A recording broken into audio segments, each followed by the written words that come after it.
Hello everyone, this is my first attempt at posting anything on YouTube. I'm going to read a very important article by Dave Grossman. This is on sheep, wolves, and sheepdogs by Lieutenant Colonel retired Dave Grossman. Honor never grows old. Honor is about defending those noble and worthy things that deserve defending, even if it comes at a high cost. In our time, that may mean social disapproval, public scorn, hardship, persecution, or even death itself. The question remains, what is worth defending? What is worth dying for? What is worth living for?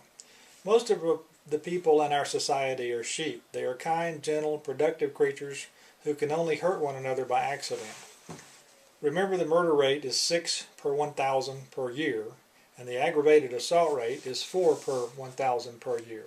This means that the vast majority of Americans are not inclined to hurt one another. Some estimates say that 2 million Americans are victims of violent crime every year, a tragic, staggering number, perhaps an all-time record rate of violent crime. But there are almost 300 million Americans, which means the odds of being a victim of violent crime is considerably less than 1 in 100 on any given year.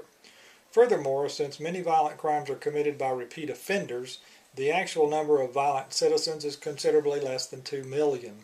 Thus there is a paradox, and we must grasp both ends of this situation. We may well be in the most violent times in history, but violence is still remarkably rare. This is because most citizens are kind, decent people who are not capable of hurting each other, except by accident or under extreme provocation. They are sheep. I mean nothing negative by calling them sheep. To me it is like the pretty blue robin's egg.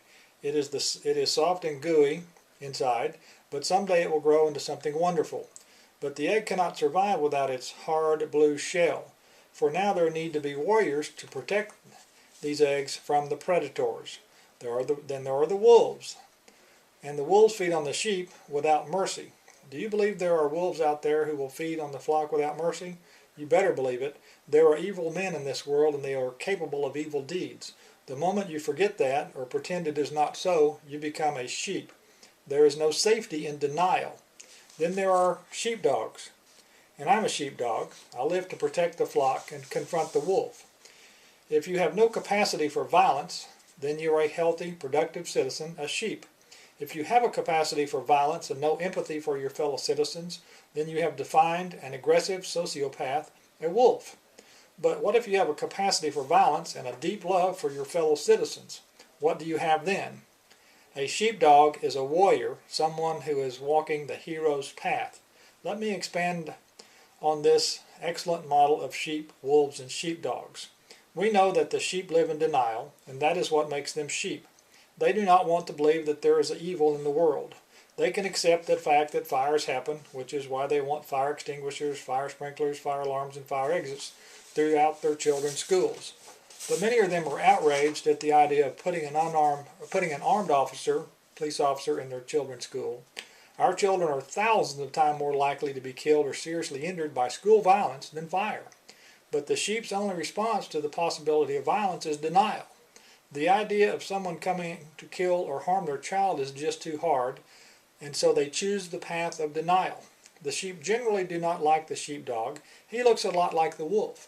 He has fangs and the capacity for violence. The difference, though, is that the sheepdog must not, cannot, and will not ever harm the sheep.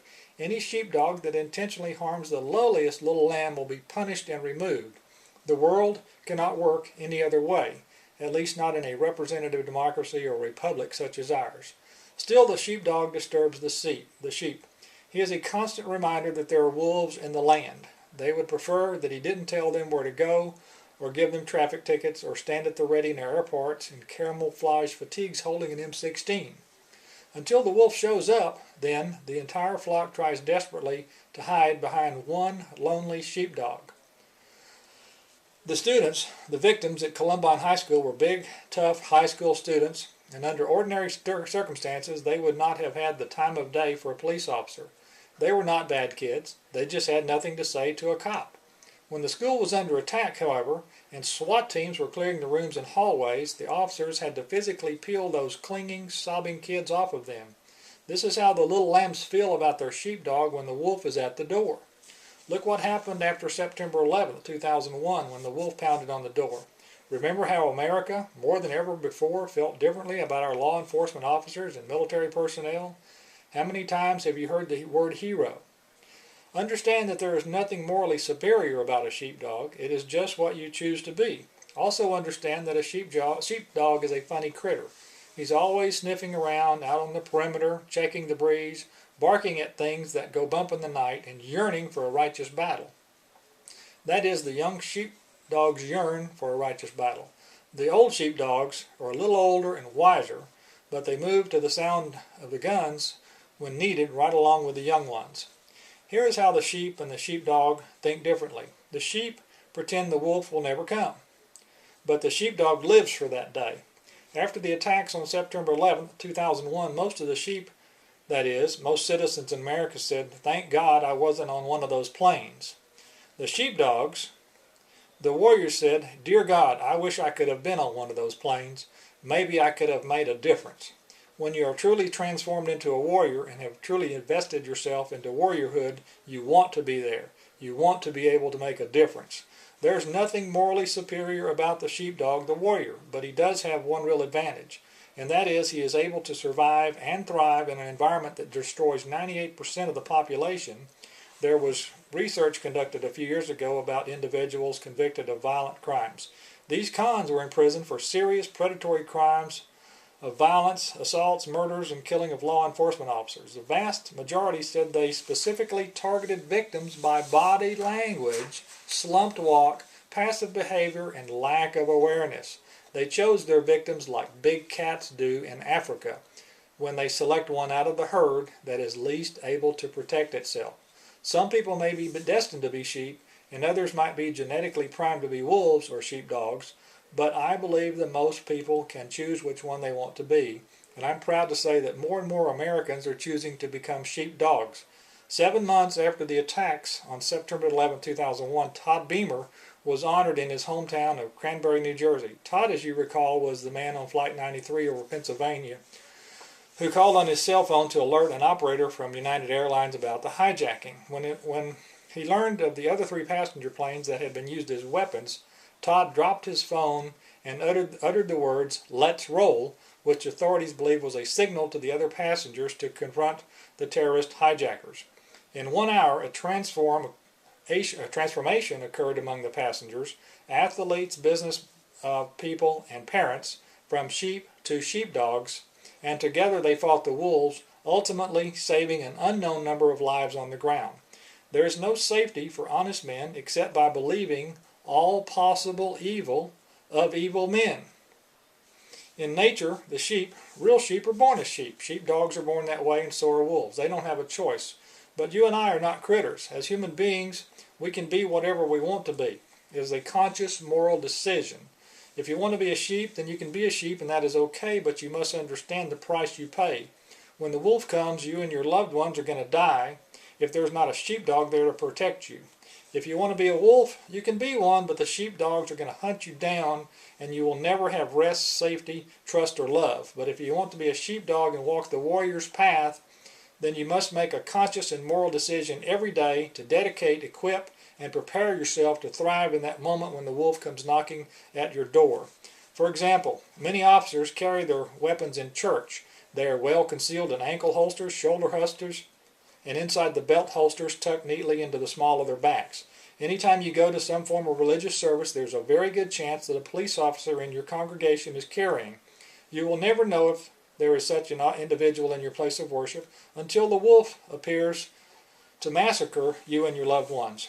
There was a church massacre in Fort Worth, Texas in 1999. In that incident, a mentally deranged individual came into church and opened fire, gunning down 14 people. An unarmed officer believed he could have saved every life that day if he had been carrying his gun. His own son was shot, and all he could do was throw himself on the boy's body and wait to die. Some individuals would be horrified if they knew this police officer now carries his weapon in church. They might call him paranoid and probably scorn him, yet these same individuals would be enraged and would call for heads to roll if they found out the airbags in their cars were defective, or the fire extinguishers and sprinklers at the school did not work. They can accept the fact that fires and traffic accidents can happen, excuse me, and there must be safeguards against them. Their only response to the wolf, though, is denial.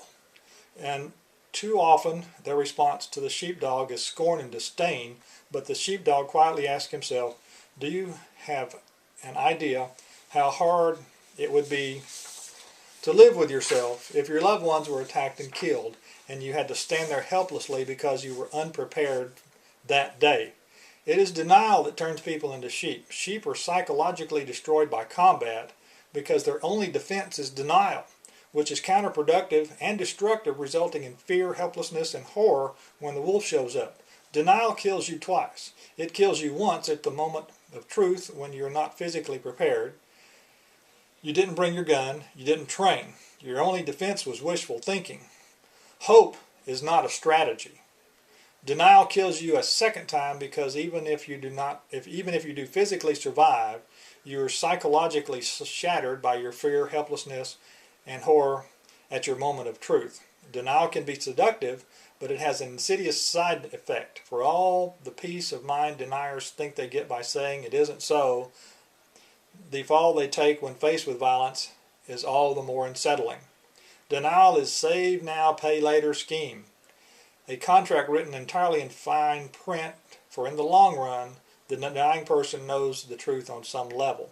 And so the warrior must strive to confront denial in all aspects of his life and prepare himself for the day when evil comes. If you are a warrior who is legally authorized to carry a weapon and you step outside without that weapon, then you become a sheep, pretending that the bad man will not come today. No one can be on 24/7 for a lifetime. Everyone needs a little downtime. But if you are authorized to carry a weapon and you walk outside without it, take a deep breath and just say this to yourself. Bah! This business of being a sheep or a sheepdog is not a yes-no dichotomy. It is not an all or nothing either or choice. It is a matter of degrees, a continuum. On one end it is an abject, head in the sand sheep. On the other end is the ultimate warrior. Few people exist on one end or the other. Most of us live somewhere in between. Since 9/11, most Americans took a step up that continuum away from denial. The sheep took a few steps towards accepting and appreciating the warriors, and the warriors started taking their jobs more seriously. The degree to which you move up that continuum away from sheephood and denial is the degree to which you and your loved ones will survive physically and psychologically at your moment of truth. Thank you very much for allowing me to read this to you.